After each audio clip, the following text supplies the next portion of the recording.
तो देखो बच्चों, अब जो टॉपिक हम लोग शुरुआत कर रहे हैं ना, टॉपिक का नाम है क्रोमोसोमल मैपिंग।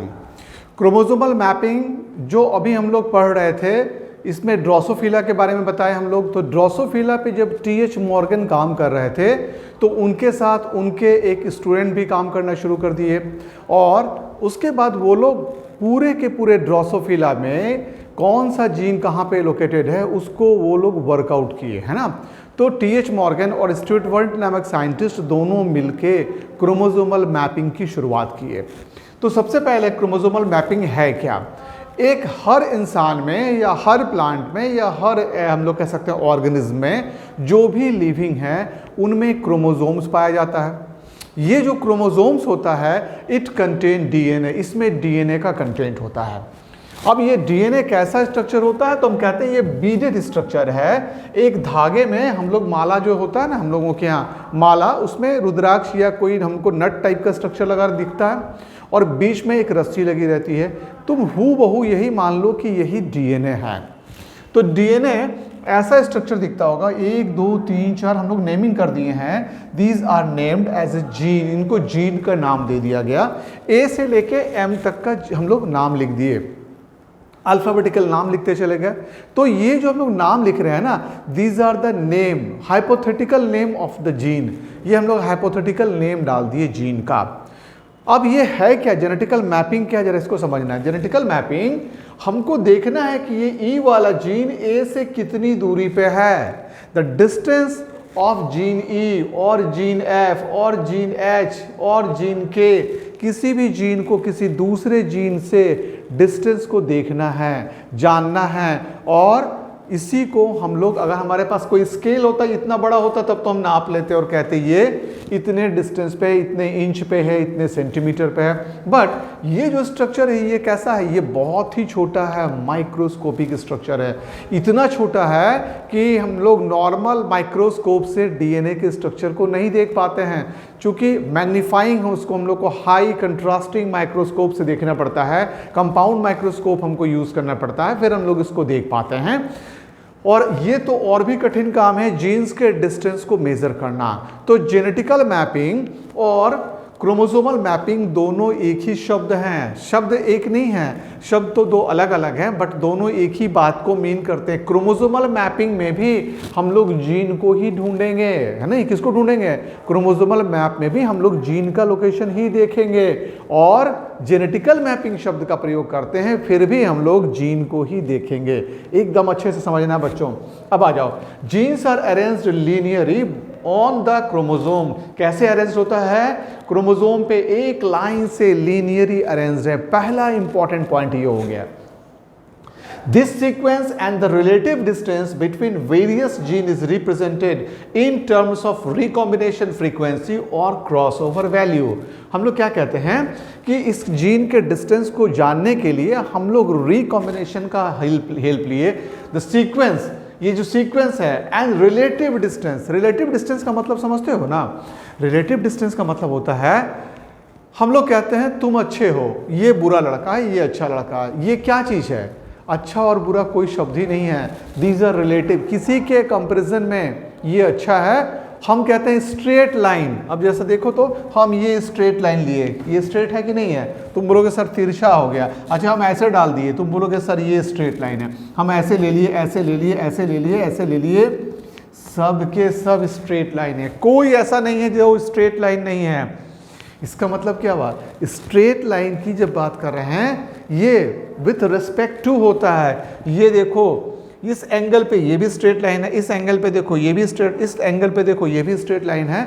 तो वेन एवर वी से रिलेटिव थिंग्स, ये किसी न किसी के रिलेशंस की बात करते हैं। यहाँ भी हम लोग कहते हैं ए और डी के बीच का डिस्टेंस। तो ए, अगर हम पूछेंगे डी का डिस्टेंस, तो कहाँ से डी का डिस्टेंस? ये जो जीन है कहाँ से हम लोग नापेंगे? सी से नापेंगे या डी से नापेंगे या बी से नापेंगे? तो डी डिस्टेंस के से लेंगे, कहाँ से लेंगे? तो तुमको बताना पड़ेगा ना। तो रिलेटिव बात हम लोग करते हैं, तो वही लाइन हम लोग लिखे हैं, this sequence and the relative distance. क्योंकि जब हम लोग जेनेटिकल मैपिंग की बात करते हैं तो एक कंसर्न जीन की बात करते हैं। एक जीन को आप पॉइंट आउट कर लेते हैं कि ये मेरा जीन होगा, और फिर उसको हम लोग किसी एक जीन से पूछते हैं या मेजर करते हैं, है ना, कि इस जीन के रेस्पेक्ट में ये कहाँ पे लोकेटेड है। तो सेकेंड पॉइंट बड़ा इंपॉर्टेंट हो गया, the sequence and the relative distance, है ना, ये जो रिलेटिव डिस्टेंस है इसकी बात कर रहे हैं बिटवीन वेरियस जीन, किसके बारे में, अलग अलग जीन, जो भी वेरियस जीन्स है, is represented in terms of recombination frequency. तो रिकॉम्बिनेशन के बारे में हम लोग बताए थे, यहां बना रहे हैं, ये जीन और ये जीन देखो थोड़े डिस्टेंस पे थे, इसीलिए इनके बीच में क्रॉसिंग ओवर हो सकता है ना, और जब क्रॉसिंग ओवर होगा तो इस क्रोमोसोम में इसका जीन आ जाएगा और इस क्रोमोसोम में इसका जीन चला जाएगा, नया कॉम्बिनेशन बनेगा। हमारे माइटोसिस और मियोसिस वाले क्लास में तुमको ये परफेक्टली दिखाई दे देगा। तो देखो, तो ये हम लोग देख रहे हैं, और ये देखो ध्यान से, हम लोग एक क्रोमोसोम में एक तुमको दिखाते हैं मियोसिस, यहाँ पे है, इसको हम लोग एक को कर दो, कलर चेंज कर दो, ये कलर हम लोग डाल देते हैं वाइट, यहाँ पे जीन था white white white white white, है ना, और इसमें जीन का कलर कर दो ब्लू, ब्लूइश, ठीक है। तो क्या हुआ देखो, अगर ये ब्लू वाला जीन इस वाइट वाले में ऊपर वाले क्रोमोसोम में चला जाए और ये वाइट वाला इसमें चला जाए, मतलब क्या हुआ, फ्रैगमेंट टूटा, डीएनए का कंटेंट या क्रोमोसोम का जो थ्रेड था ये ब्रेक किया, और ब्रेक करने के बाद रीयूनाइट कर गया। ब्रेकिंग एंड रीयूनियन में एक्सचेंज ऑफ क्रोमोसोम हो जाए तो इसको रीकॉम्बिनेशन कह देंगे। अब ये क्रोमोसोम, एक क्रोमोसोम, अब इसमें ये पोर्शन थोड़ा सा इसका वाला आ गया, मतलब इसका कलर चेंज कर दो, ये वाला पोर्शन नीचे वाइट कर दिए और इधर भी वाइट कर दिए, मतलब ये पोर्शन अब क्रोमोसोम का बदल गया, इसका इसमें चला गया। तो this kind of exchange of chromosome और part of it is known as crossing over, इसी को कहते हैं क्रॉसिंग ओवर। तो क्रॉसिंग ओवर में क्या प्रोबेबिलिटी हो गई, जब क्रॉसिंग ओवर होगा तो पार्ट ऑफ जीन भी तो ट्रांसफर हो गया। ये वाइट वाले का जीन था, नहीं, ये वाइट वाले का जीन था, अब आ जाओ, और वाइट वाले में थोड़ा ब्लूइश वाला पार्ट आ गया, इसको इधर कर दिए हम लोग और इसको भी इधर कर दिए। तो क्या दिख रहा है जरा समझो, इस जीन का पार्ट, क्रोमोसोम का पार्ट इसमें आ चुका है और इसका पार्ट इसमें आ गया है, और रिवर्स भी हो गया, वाइस वर्सा हो गया। तो यही है crossing over. Crossing over means exchange of genetic material. किसके किसके बीच में जेनेटिक मटेरियल का एक्सचेंज हो रहा है, हम लोग कहेंगे exchange of genetic material between two homologous chromosome. दो होमोलोगस क्रोमोसोम्स के बीच में एक्सचेंज को हम लोग कहते हैं क्रॉसिंग ओवर। तो क्रॉसिंग ओवर कब होता है, जितने ज़्यादा डिस्टेंस पे कोई जीन होंगे उतना ज़्यादा क्रॉसिंग ओवर होगा। तो ये बहुत इंपॉर्टेंट एक कैरेक्टर हम लोग देख रहे हैं, जितने ज़्यादा डिस्टेंस पे जीन होंगे उतना ही ज़्यादा क्रॉसिंग ओवर होने की संभावना है। जितना ही दो जीन क्लोज होगा उतना ही कम क्रॉसिंग ओवर होगा। जैसे ये जीन देखो, यहाँ पे और यहाँ पे ये दोनों जीन बहुत नज़दीक थे, या ये दोनों बहुत नज़दीक थे, ये और ये वाला जीन और ये जीन दोनों डिस्टेंस पे, तो इनके बीच में जो ज़्यादा डिस्टेंस पे थे एक्सचेंज हो सकता है बहुत इजीली, क्रॉसिंग ओवर हो गया। लेकिन दो जीन जो लिंक्ड होते हैं, देखो अगर हम लोग दो जीन को ऐसे बना दिए और एक्सचेंज में दोनों ट्रांसफर हो गया, तो इन दोनों को कहेंगे लिंकेज, लिंक्ड जीन। क्योंकि लिंकेज की प्रॉपर्टी क्या हो गई, लिंक्ड मतलब साथ रहना, दोनों जीन अपने पेरेंट में भी साथ है और जब एक्सचेंज हुआ फिर भी दोनों साथ रहेंगे। तो ऐसे केस को हम लोग कहते हैं, जब ऐसा कभी होता है तो हम लोग इसका नाम रखते हैं क्रॉसिंग ओवर। तो what is crossing over, clear हो गया। Crossing over is exchange of genetic material in which gene is also crossed. दूसरी बात क्या सीखे, दूसरी बात देखे, the nearer is the gene there is a less chance of crossing over. The distance between the gene is most important for crossing over. जितने ज़्यादा long distance पे, जितनी ज़्यादा दूरी पे दो जीन होंगे उतना ही ज़्यादा क्रॉस ओवर होगा। तो क्रोमोसोमल मैपिंग का इसी तरीके को, इसी फेनोमेनन को क्रोमोसोमल के मैपिंग में यूज़ किया गया। यही इसी फेनोमेनन को लिया गया कि रिकॉम्बिनेशन कितना हो सकता है, कितने डिस्टेंस पे होगा। और डिस्टेंस के बारे में हम लोग डिस्कशन कर चुके हैं कि जब हम लोग डिस्टेंस की बात करते हैं तो मॉर्गन, सेंटी मॉर्गन या मैप यूनिट की बात करते हैं। उस यूनिट को यूकैरियोट के लिए सेंटीमॉर्गन रखा गया है और प्रोकैरियोट के लिए क्या रखा गया है, मैप यूनिट रखा गया है। तो सीक्वेंस को चलो फिर से पढ़ते हैं। तो जीन्स कैसे अरेंज होता है, एक क्रोमोसोम में लीनियरली अरेंज्ड है, लंबाई में अरेंज्ड है। दूसरी बात क्या बोले, this sequence and the relative distance between various gene is represented in terms of recombination frequency. ये रिकॉम्बिनेशन फ्रीक्वेंसी पर डिपेंड कर रहा है। और क्रॉस ओवर वैल्यू, अब हम लोग क्रॉस ओवर वैल्यू भी निकालेंगे, रिकॉम्बिनेशन फ्रीक्वेंसी निकाल के दिखाएंगे। लेकिन एक बात जो क्लियर हो गया वो देखो, this is also known as linkage map. तो इसको लिंकेज मैप भी बोला गया है कि दोनों जीन लिंक्ड है। तो ये मैप करने में जब मैप की बात करते हैं ना, तो तुम लोग ज्योग्राफी में 10 तक मैपिंग करते होगे कि इंडिया में पूरे वर्ल्ड का मैप तुमको मिलता होगा और वो पूछा जाता होगा वेयर इज इंडिया, तो मैपिंग करते होगे। या इंडिया में किसी स्टेट को ढूंढना है, एमपी कहाँ पे है, यूपी कहाँ पे है, तो mapping means when you have given a large map, locate an area, location of an area. यहां भी हम लोग कह रहे हैं लिंकेज मैप। हमको बड़ा सा दे दिया गया जीन्स, है ना, इतने बड़े अरेंजमेंट को दे दिया गया और पूछा इनके बीच में लिंकेज बताइए। तो हमको मैप करना पड़ेगा, हमको देखना पड़ेगा कि कौन सा सबसे कम डिस्टेंस पे जीन है। जो सबसे कम डिस्टेंस पे होगा वो ज्यादा स्ट्रॉन्ग लिंकेज शो करेगा, और जो ज्यादा एक दूसरे के डिस्टेंस पे होगा इनमें सबसे कम वीक लिंकेज होगा। तो लिंकेज स्ट्रॉन्ग होगा या वीक होगा, किस बात पर डिपेंड करेगा, the distance between the two concern gene is the main reason of linkage and crossing over. जितना ज्यादा दूरी पे ये जीन होगा उतना ही क्रॉसिंग ओवर होने की संभावना बढ़ जाएगी, लिंकेज का स्ट्रेंथ कम हो जाएगा। और जितना नजदीक होगा उतना ही क्या हो जाएगा, जितना नजदीक होगा उतना ही ज्यादा लिंकेज का स्ट्रेंथ होगा, उतना क्रॉसिंग ओवर की संभावना घट जाएगी। तो इसको हम लोग एक एक लाइन देखते हैं। तो this sequence and the relative distance between various gene is represented in terms of recombination frequency. More is the recombination frequency, ज्यादा बार रिकॉम्बिनेशन हो रहा है, इसका मतलब दो जीन थोड़े ज्यादा डिस्टेंस पे हैं।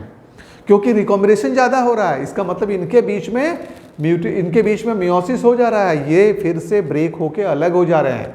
और रिकॉम्बिनेशन फ्रीक्वेंसी अगर कम है दो जीन के बीच में, तो क्या देंगे, दोनों जीन बहुत करीब हैं। तो करीब हैं तो ये लिंकेज होगा, रिकॉम्बिनेशन फ्रीक्वेंसी कम हो जाएगी। तो हमको पता चला ना, रिकॉम्बिनेशन फ्रीक्वेंसी से दोनों के बीच के डिस्टेंस का पता चल रहा है।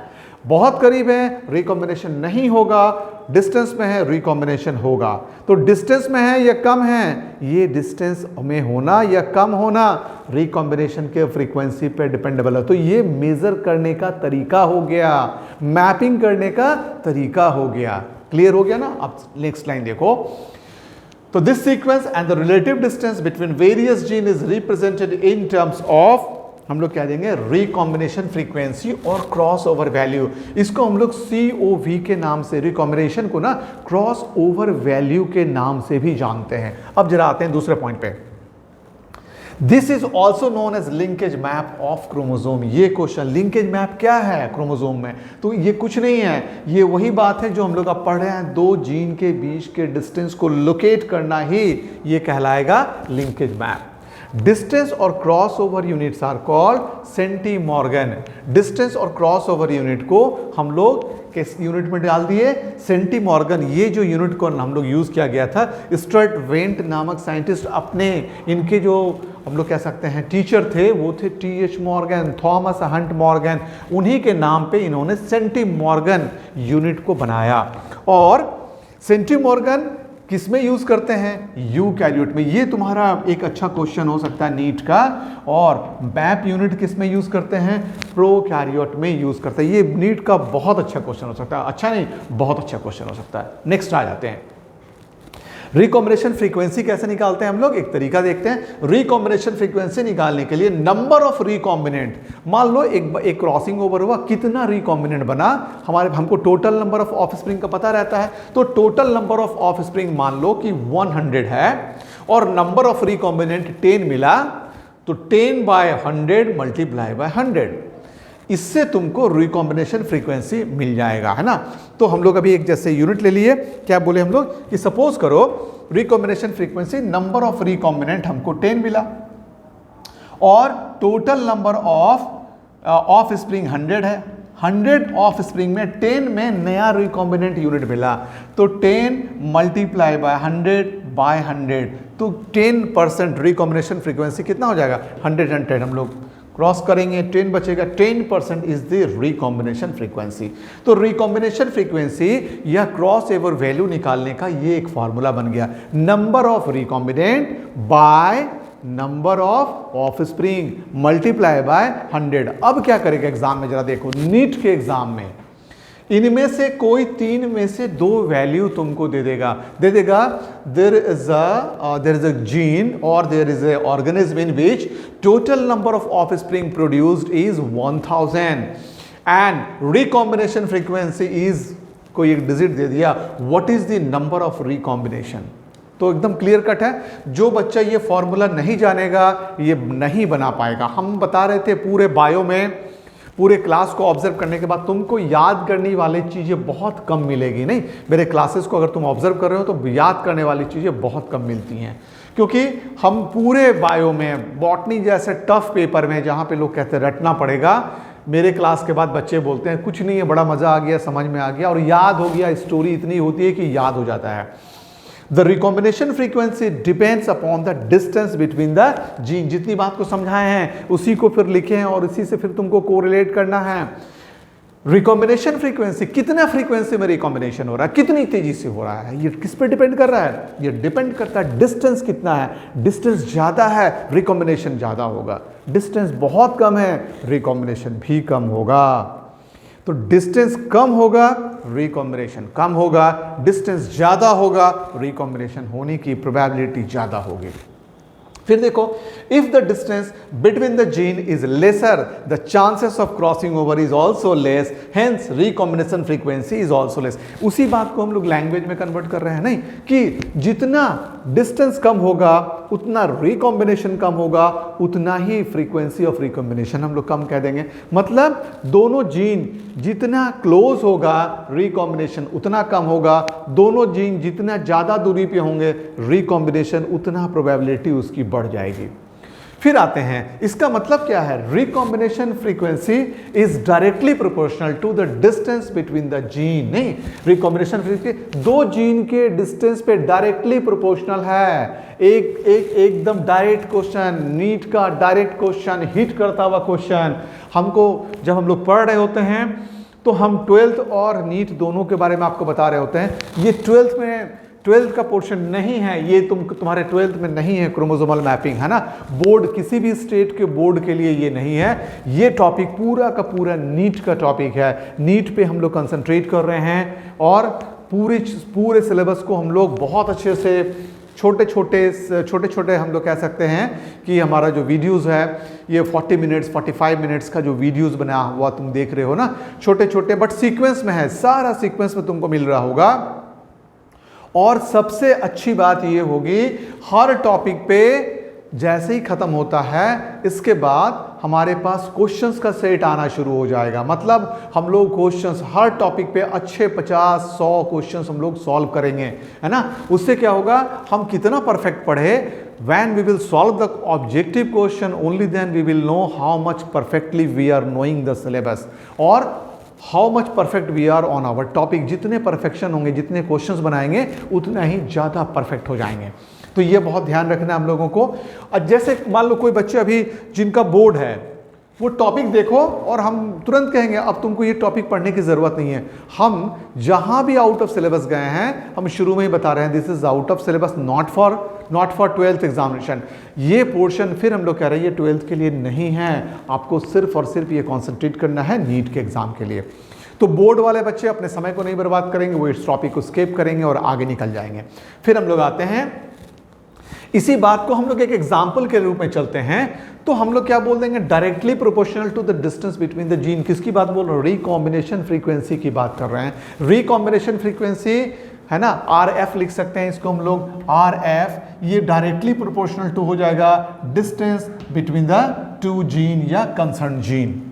अब अच्छा एक केस हमको दे दिया, सपोज करो in a cross if recombination frequency is 10%, इसको पूछते हैं कि कोई हमको दो जो जीन मिला, इनके बीच में रिकॉम्बिनेशन फ्रीक्वेंसी 10% है, इसका क्या मतलब है? इसका मतलब है कि दो जीन के बीच में 10 मैप यूनिट का डिस्टेंस है, अगर ये प्रोकैरियोटिक है, और नहीं तो 10 सेंटीमॉर्गन का डिस्टेंस है। जो फ्रीक्वेंसी होती है वही डिस्टेंस हो जाता है।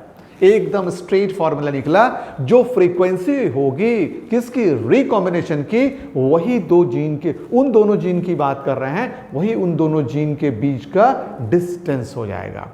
एकदम क्लियर हो गया ना? अब हम लोग फिर आगे बढ़ते हैं। इतनी सारी बातों पे जीन को ढूंढने के काम की शुरुआत कौन किए? Sturtevant on the basis of recombination frequency prepared. First को देखो घेरे हैं 2 बार, 3 बार, 4 बार, 5 बार, 6 बार, 8 बार, 10 बार। क्यों? क्योंकि ये क्वेश्चन है तुम्हारा नीट का। For the first time chromosomal map was formed by scientist का नाम यहां पे बड़ा इंपॉर्टेंट हो गया। स्टर्वेंट सबसे पहले प्रिपेयर्ड किए फर्स्ट क्रोमोसोमल, दुनिया का पहला क्रोमोसोमल मैप। किस पे बना? इसको जेनेटिकल मैप भी बोले हम लोग। किस में बना? ड्रोसोफिला में बनाया गया। बड़ा इंपॉर्टेंट क्वेश्चन इसलिए क्योंकि इसके बाद ही हम लोग शुरुआत कर पाए ह्यूमन जेनेटिक्स की। जो बात दिमाग में हमारे आई कि हमको ह्यूमन जीनोम प्रोजेक्ट बनाना चाहे, ह्यूमन जीन कहाँ कहाँ पे लोकेटेड है, वो इसलिए हमारे दिमाग में आए क्योंकि हम लोग पहले जेनेटिकल मैप बना चुके थे। किसके केस में? ड्रोसोफिला के केस में हम लोग जेनेटिकल मैप बना चुके थे। तो एक बार जब पहली बार जेनेटिकल मैप बनाए और ये सक्सेसफुल हो गया, इसी से हम लोगों का एक फाउंडेशन मिला कि फ्यूचर में हम लोग आज के डेट में ह्यूमन जीनोम प्रोजेक्ट पे काम कर चुके हैं। एक एक जीन के बारे में जान चुके हैं, कौन कितने डिस्टेंस पे है, कौन सा जीन किस कैरेक्टर को कैरी कर रहा है। और इसी कारण से आज हम लोग जेनेटिकल इंजीनियरिंग के उस मुकाम पे हैं कि हम एम्ब्रियोनिक स्टेज में जेनेटिकल एरर को ठीक कर पा रहे हैं। तो एक केस हम लोग देखें। अब यहां पे क्या क्या देखो दिखा रहे हैं, जैसे यहां पे एक केस दिखा है 1 2 3 4 5 6, वही वाला केस जो हम लोग अभी पढ़े थे ड्रोसोफिला में। क्या क्या देखे थे? बॉडी कलर और आईज कलर, है ना, ये दिखा रहे हैं बॉडी कलर और आईज कलर। और यहाँ पे 7 नंबर में दिखा रहे हैं हम लोग, कुछ और दिखा रहे होंगे। 3 नंबर दिखा रहे हैं बॉडी कलर, चलो 4 नंबर दिखा रहे हैं आईज कलर, और 7 दिखा रहे हैं विंग का साइज, है ना। मिनिएचर विंग के बारे में बताए थे या वाइल्ड टाइप विंग के बारे में बताए थे। और बॉडी का कलर हम लोग जान चुके थे। फीमेल में बॉडी का कलर येलो, आईज का कलर व्हाइट, मेल में बॉडी का कलर बोलो ब्राउन, और मेल में आईज का कलर रेड। तो ये एक सीक्वेंस दिखा है कि शायद ऐसा ही अरेंजमेंट हुआ होगा। क्या अरेंजमेंट पे ध्यान दो जरा सा। ये दो जीन बॉडी कलर और आईज के कलर वाले जीन दोनों बहुत करीब हैं, और बॉडी कलर और आईज कलर इन दोनों के कंपैरिजन में ये जो जीन था कौन सा, विंग का टाइप वाला, थोड़ी ज्यादा डिस्टेंस पे। यही रीजन था कि इन दोनों के बीच में 98.7% का लिंकेज मिला था, और इन दोनों के बीच में 62.8% का लिंकेज मिला था। तो लिंकेज किस बात पर डिपेंड कर रहा है? The lesser is the distance, the stronger is linkage. Larger is the distance, lesser is the, क्या बोल देंगे इसको, जितना दूरी पे है लिंकेज, जितने दूर पे है उतना ही लिंकेज का strength. Lesser is the, greater is the distance, lesser is the linkage strength. इसी बेसिस पे हम लोग जीन को अरेंज किए, इसी बेसिस पे स्टडवेंट जीन के अरेंजमेंट पे जीन का लोकेशन किए, और इस लोकेशन को ढूंढने को क्रोमोसोमल मैपिंग कहा गया। दुनिया का पहला जेनेटिकल मैप ड्रोसोफिला पे बना, और ड्रोसोफिला के बनने के बाद दुनिया में हर एक एनिमल्स और प्लांट्स के बारे में आज हम लोग कैपेबल हो गए हैं टू नो द लोकेशन। तो ये बहुत ही एक बेस बना, हमारा फ्यूचर का बेस था यह। This was the base of the future. ये जिस समय बना उस समय के फ्यूचर के आज हम लोग बहुत कुछ जान पा रहे हैं। आज कोविड के बारे में हम लोग जो फाइट कर रहे हैं, क्योंकि हम उसके जीनोम को निकाल लिए। सबसे पहले ये देखिए कि कौन कौन से जीन कहाँ कहाँ पे लोकेटेड है, और ये जीन कैसे एक्ट कर रहा है। तो हम लोग अब इसके वैक्सीन को खोज रहे थे। मतलब क्या था, तरह तरह की चीजें खोज पाते हैं क्योंकि हमको ये मालूम हो गया। तो ये जो डिस्कवरी कह सकते हैं, ये डिस्कवरी छोटी डिस्कवरी नहीं थी। ये डिस्कवरी आने वाले दुनिया के लिए बहुत बड़ी डिस्कवरी थी और इसी से फ्यूचर में भी बहुत बड़े बड़े डिजीज का, जो डिजीज कभी भी सडनली आ जाएगा, उनका भी हम लोग ट्रीटमेंट कर पाएंगे, इलाज कर पाएंगे, ढूंढ पाएंगे। तो नेक्स्ट क्लास के लिए हम लोग मूव करेंगे। Thank you.